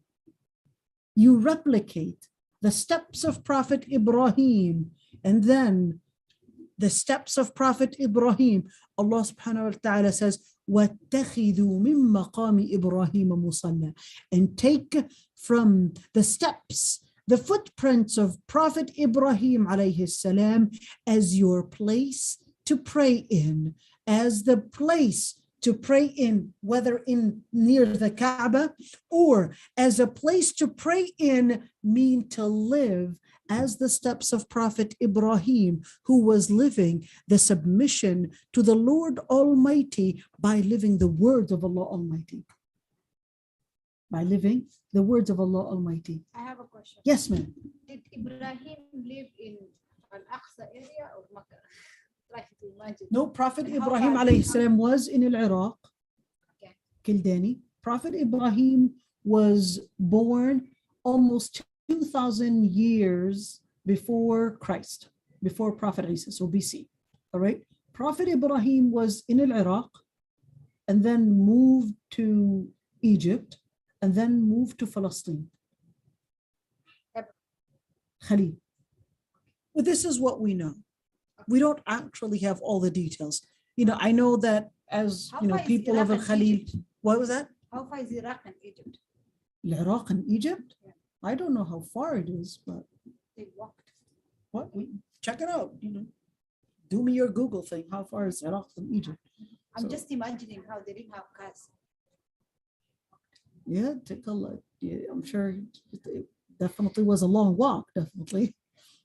But you want to remember is that the geography back then is different from now. Oh yes, subhanallah. The world changed and moved. Right. Well, not only that, but even when you're talking about the greenery is different.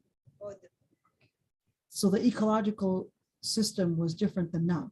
So subhanallah. you don't want to think that it was just desert even back then, that all of this was desert. Yeah, it's not. Because even the people of Ad and Saleh and Ad and Saleh, they definitely weren't living. If you look at the ayat, and Ad and Saleh were really living in Saudi. So today their areas are complete desert. All right. But when you look at the ayat, it was actually speaking of those areas being really gardens and water and flowing water and forests and all that. And you're like, what are you talking about? So the ecological system totally changed. Even though Ad and Ahqaf was actually in what today is really known as the Valley of Death, because there's no water whatsoever. All right, so Al-Ahqaf is in an area that's complete desert. All right, same thing. But when you look at the ayat and it talks about Al-Ahqaf, it actually talks about it that was actually full of water and buildings, and it was in, you know, an area that had gardens and all that. And you're like, what are you talking about? So even now we know that, you know, science proved that the ecological system was at one point, that area was green. And in fact, the Prophet ﷺ actually said in the hadith that all that area will turn green again. I do it. I watched that stuff. Yep, on that it will HG. turn green again. So there were, you know, all that Saudi Death of Valley or all these different deserts, they will actually be forests again. It will change. And China will become desert. And that's why the people of Ya'juj and Ma'juj will come out and start slaughtering people in search of food. 1001 is almost there. All right. So Ya'juj and Ma'juj will come out in search of food. And they will kill the people in order to get the resources. They're searching for resources. And even if it means people being the obstacle from getting to the resources, they'll kill them. So what are they going to use? Nuclear power? Who knows? Well, if it was nuclear power, why is it at the end they will just use bow and arrows and actually point it at themselves or point it at the skies and then it will come back to them? It's a whole different thing. So we can't necessarily use our knowledge of today and actually exactly to anticipate what's going to happen in the future. All right, so let's continue. وَاتَّخِذُوا مِن مَّقَامِ إِبْرَاهِيمَ مُصَلًّى. So this is in order for us to recognize not only what he had built in terms of a monument, but also the steps that he had taken. وعهدنا إلى إبراهيم وإسماعيل أن طهر بيتي للطائفين والعاكفين والركع السجود. What was the mission? What was the plan? Well, their mission was in order to bring about, so for both Ibrahim and Ismail, they were supposed to have one main mission, is to purify the house of Allah Almighty, which is the house that Prophet Ibrahim and Ismail had built, to make it a place to commemorate. Allahu Akbar, Allahu Akbar, Allahu Akbar, Allahu Akbar. أشهد أن لا إله إلا الله أشهد أن لا إله إلا الله أشهد أن محمد رسول الله أشهد أن محمد رسول الله حي على الصلاة حي على الصلاة حي على الفلاح حي على الفلاح الله أكبر الله أكبر لا إله إلا الله لا إله إلا الله محمد رسول الله تروح الحمام؟ Is there a bathroom for Hudayfa to use? I can get it back. Hudayfa, ده تساعدك زمزم تعال. Sorry guys, emergency bathroom. Oh, sorry guys. What? What? مش فاهمة شيء. Okay. روح اتوضى. روح هي زمزم ده اختك الوضع. All right, so let's continue right there.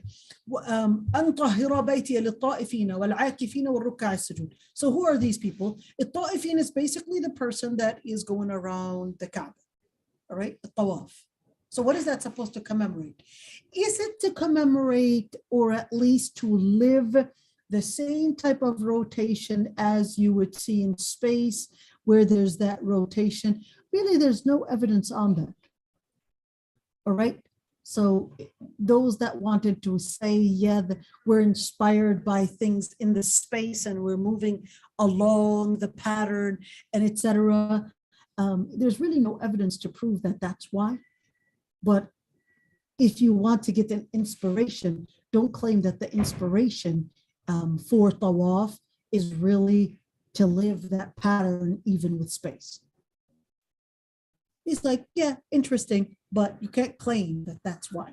All right. وَالْعَاكِفِينَ. Al-'akifin is basically the person that is doing a specific qiyam in a specific dhikr for a number or designated number of days. Ruk'a, those that constantly do ruku' for the sake of Allah Almighty. Sujood, those that do sujood. All right. Notice one thing is that notice that it was actually putting it not للطائف and al-akif and al-raka' and al-sajid. In other words, it wasn't in a singular form. It was actually laid out in a plural form.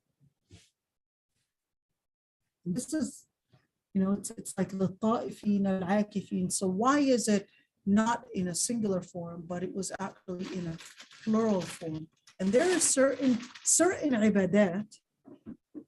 There are certain, well, here's the thing, is that there are certain ibadat that are to be done in congregation, and certain rituals to be done individually.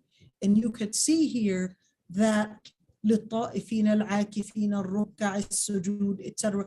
It's in order to indicate the importance of doing certain actions in congregation.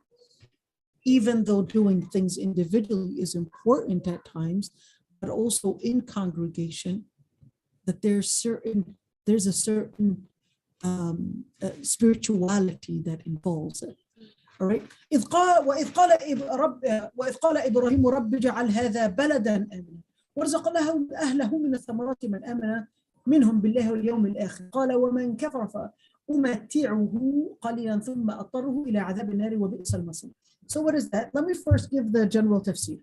And remember, because this is, and going back to that one, it's قال Ibrahim, and when Ibrahim said, so he made the dua, "Oh Allah Almighty, make this city," that is the city of Mecca, آمنا, make it secure, bring security for it, وارزق أهله, يرحمكم الله, and grant, so the word rizq, and grant its people. And here's the thing, is that its people not all of them are descendants of Prophet Ibrahim alayhi salam. So Prophet Ibrahim alayhi salam leaves Prophet Ismail and his concubine, which is Hajar, leaves them in the land of Mecca and then goes. And then Jurhum, the tribe of Jurhum from Yemen, they come and then they make a deal with Hajar about the water that is Zamzam, all right? And then Allah subhanahu wa ta'ala, of course, tells us the story of how Allah subhanahu wa ta'ala had made. So this is it, that Prophet Ibrahim makes the dua, Ya Allah, bring security to the city and bring the different provisions for its people, the provisions from the produce, but he limited it, Man amana billahi wal yawm al-akhir, to be for those that believe from them. So he didn't want everything, the security and the rizq, to be for all. He actually wanted it to be designated for those that believe in Allah Almighty and Judgment Day. So that's why he said minhum. قال ومن كفر, and he said, and whoever kafar, whoever rejects Allah Almighty and rejects Allah Almighty, فَأُمَتِّعْهُ قَلِيلًا, I'll give him some provisions.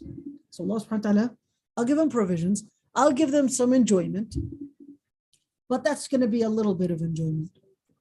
ثُمَّ أَضْطَرُّهُ, and then he will have إِلَى عَذَابِ النَّارِ, he will then be, اضطرار is when you have no choice but to go for hellfire.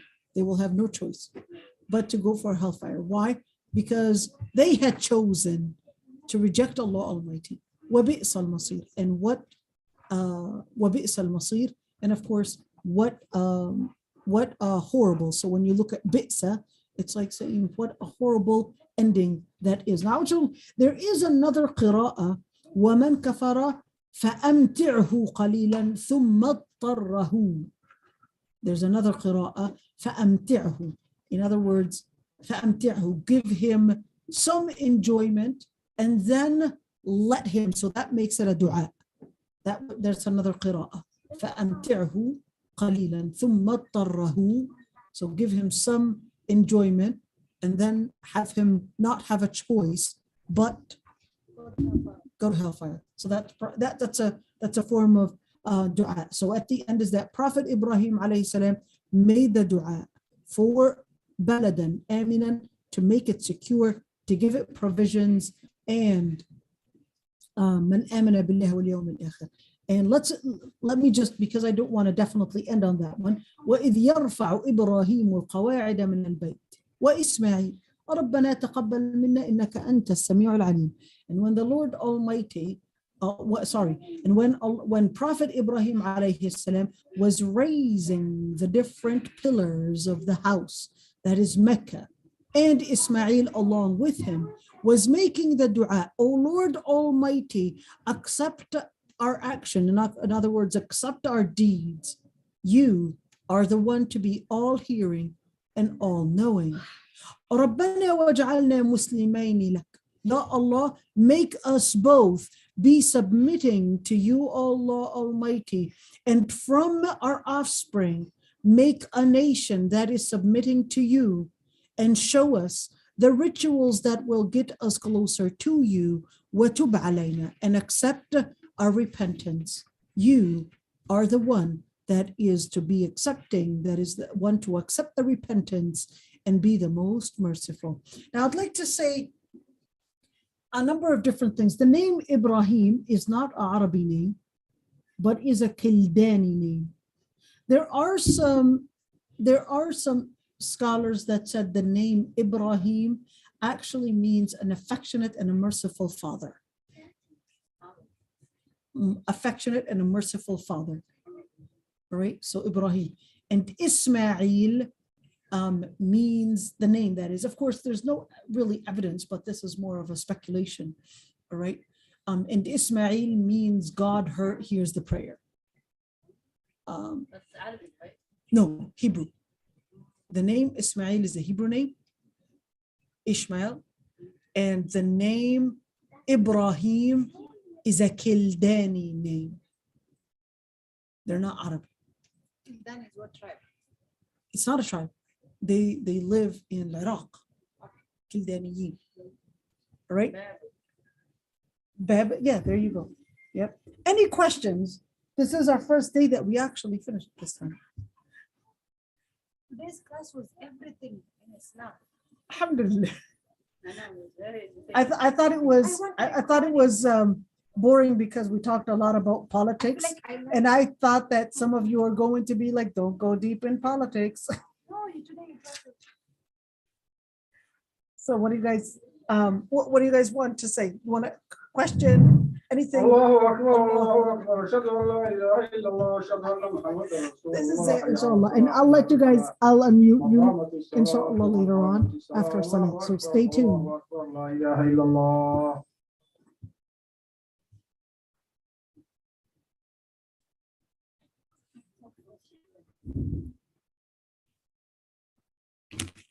I need one. I've been really good. I was really hoping to use it. These are actually really good.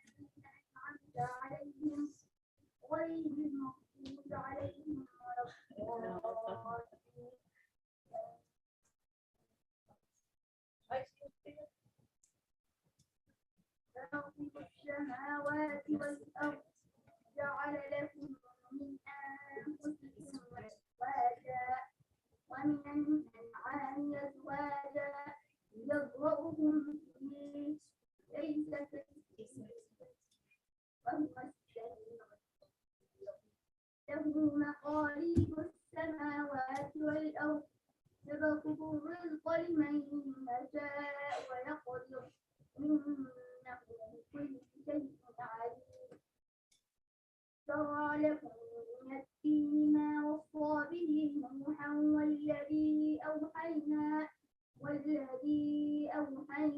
إليك وما وصينا به إبراهيم وموسى وعيسى أن أقيموا الدين ولا تتفرقوا فيه كبر على المشركين ما تدعوهم إليه الله يهتدي إليه من النساء ولستم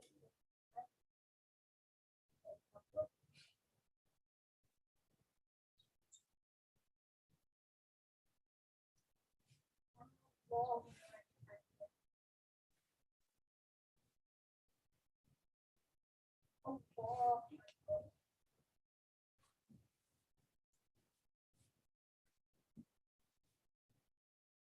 الله أكبر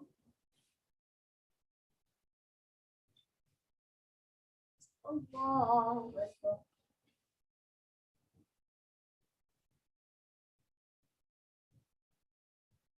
الله أكبر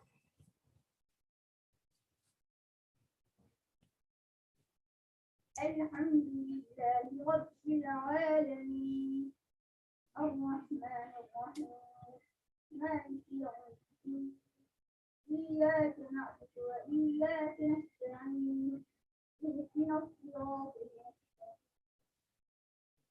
صراط الذين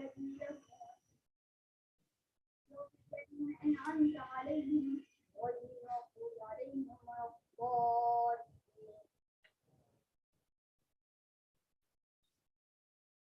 ووصينا الإنسان بوالديه إحسانا حملته أمه كرها ووضعته كرها وحمله وفصاله 30 شهرا حتى إذا بلغ أشده وبلغ 40 سنة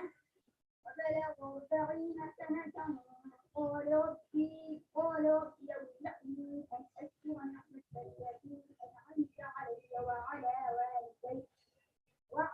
والدي وأن أعمل صالحا ترضاه واصلح لي إني تبت إليك وإني من المسلمين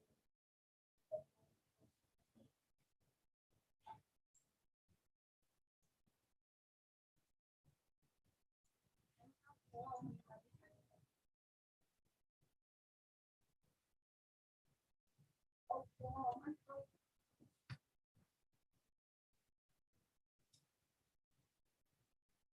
الله أكبر الله أكبر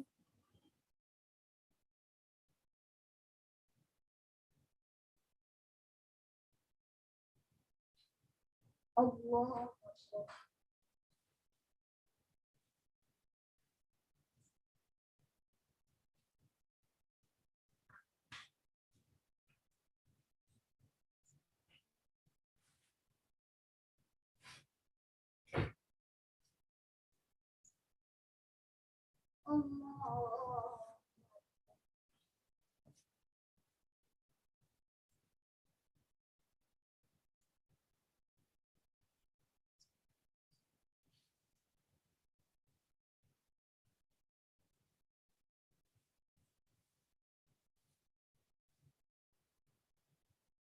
الله أكبر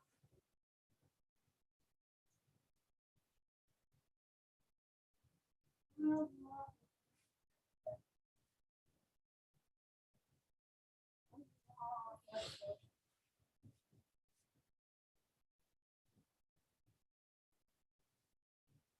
الله أكبر الله أكبر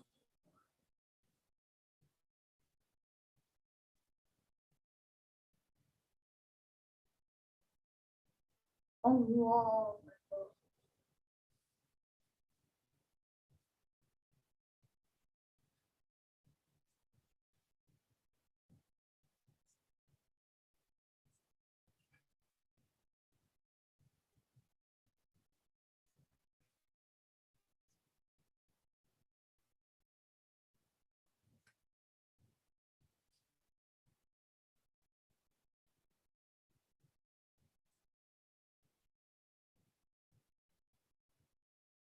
السلام عليكم ورحمة الله السلام عليكم ورحمة الله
Very long.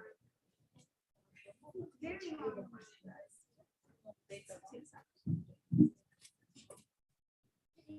Very long. There's no snack.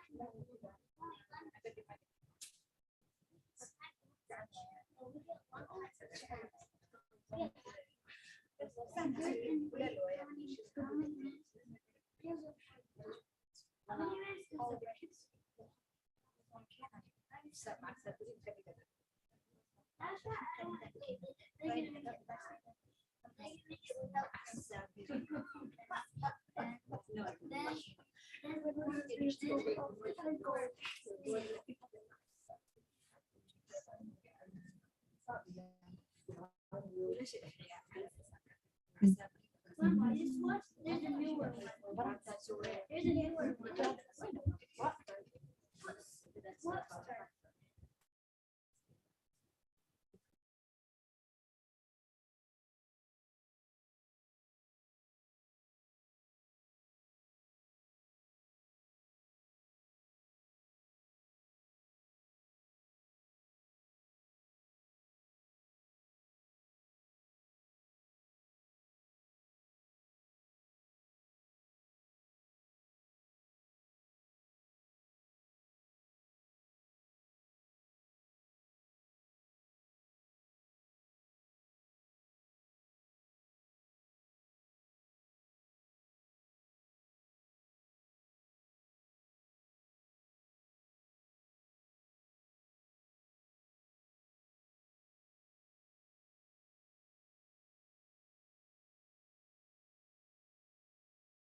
All right, so let's hold on. We're just for the sake of time, you guys, if there are any questions, we can eat the chocolate first and then ask the questions. It looks really good. Mhm. Yeah, they're coconut. Check it out. Thank you. Thank you. And smell like. I smell like chimpanzees. So for the people online, if you would like to say anything, you can unmute yourselves now. Let's see what anybody wants to say anything. We're actually getting an almond joy. Yeah, we need to tell them we're having fun with chocolate. Maybe we can encourage them to come in person. Right? You can tell them, we'll give you an almond joy if you come in person. Oh, in person? Yep. It's very simple. You want Jannah, it's there for you, take it. So what if they do it online? Will they get Jannah? It's very different. Very You different. get the hasanat of driving to the house of Allah. Mhm. You sit here, وقت الاستجابة. Dr. Aisha teaches you 10 things Prophet Ibrahim did. You listen, you make dua, it's accepted. You can't finish. It's not the same. In person, it's not really the same. Person is different. Yeah, it's really different. You know, I even feel things differently. Wallah al-Azim, when you're in person, it's so different than when you're giving a lecture in this little room. You're talking to yourself, and sometimes I'm just wondering if people are listening to me or whether people are just bored. You want, so Dr. Henna is wanting an almond joy. She's like, I want, so Dr. Henna, you want an almond joy, you gotta come to class. You have to encourage her. She lives in Blaine too. I think Dr. Aisha, the most important thing is the takeaway. Last week, we took away Iqam salah and zakah. So if you haven't paid zakah, zakah has to be paid. Thank you. And salah. And today, it's the 10 things for Ibrahim. May Allah make us all of that. And our kids, they need to have sabr. So they're coming to the masjid next weekend. Right. So today, you guys, we simply lived with Prophet Ibrahim in a number of different things, all right? And at the same time, we learned the most important thing. And that is, don't give up on your faith in order to gain political, economical, and whatever gain. Just live the word of Allah subhanahu wa ta'ala and don't worry about losing a lot of political support, economical advancement. Don't worry about any of that. That comes from Allah subhanahu wa ta'ala. And even if you might get defeated in, let's say, those different areas, that, wait a minute, you took my other almond joy. Oh, okay. What is that? Where's the garbage? I know. Where's the garbage? So you want to make sure that you don't give up on your deen to gain any of those advancements. Anybody else would like to add anything or ask a question or anything? I think the almond joy really ruined their day for today. All right. You're still eating. If anybody, Dr. Henna, you would like to say anything, Ian, you guys can unmute yourselves. So let me see, can they unmute themselves? Yeah, you can unmute yourselves if you would like to say anything. I think they're happy that we're eating an almond joy. They're like, oh, enjoy your almond joy. Yeah, more. Yeah. Sure. All right, well, assalamu alaikum, everyone, and we'll see you ladies. You know what? How about we turn on the camera and show them? What your face is recording. What? No. Niqab. Put on niqab. No. Well, do you mind? I'll go like this because I know she's on a hobby. Yeah, put on niqab. Oh, sorry. You can show us. The noisemaker, let me hide. These are the hidden girls. There we go. Say salam to them. Oh. Yes, say salams to them. I'm not sure why they're not talking. So I think they're just incognito. No, wait a minute. Oh, yeah, someone Oh, there's Dr. Henna's right there. Assalamu alaikum, everyone. Join us. And we've got some, Inshallah, I will. Inshallah. oh yeah, almond joy. That's the most important thing. Where is it? Oh, are we doing it? That's to encourage them. Yes. We'll get chocolate. All right, everyone. So we'll see you inshallah next week.